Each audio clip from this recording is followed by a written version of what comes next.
后来继续来看上海市的副市长华元，伫拄拄结束的双城论坛，讲伊会积极来推动上海的居民来台湾团体旅游。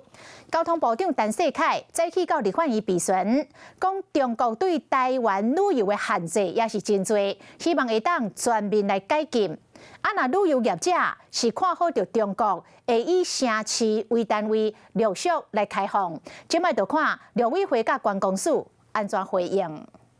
谢谢，我先去签到。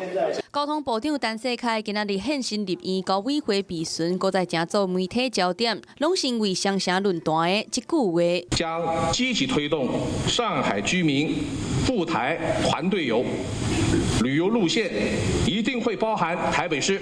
其实交通部跟观光署一向的立场都是欢迎陆客来台湾，我们非常的欢迎。那也希望说，中国方面可以解开政治上面的限制，我们一直希望说他们的观光客可以不受限制来台湾。那其实台湾的民众要到中国去旅行，其实都非常的方便，而且很自由。中国要开放人民旅游，交通部是真支持。经立委郭正六哥指出，中国应该开放一寡城市，而且范围愈放愈大。那有开放台北了后，嘛一定有桃园、新北、基隆、台中。中国可能会愈来愈做精准打击来回台。人家愿意组团来到我们台湾，那我们的禁团令是不是可以解除？好，旅行社也盼望了很久，那么久了，找了陆客这一块，咱们人1000万都不到，今年快过完了。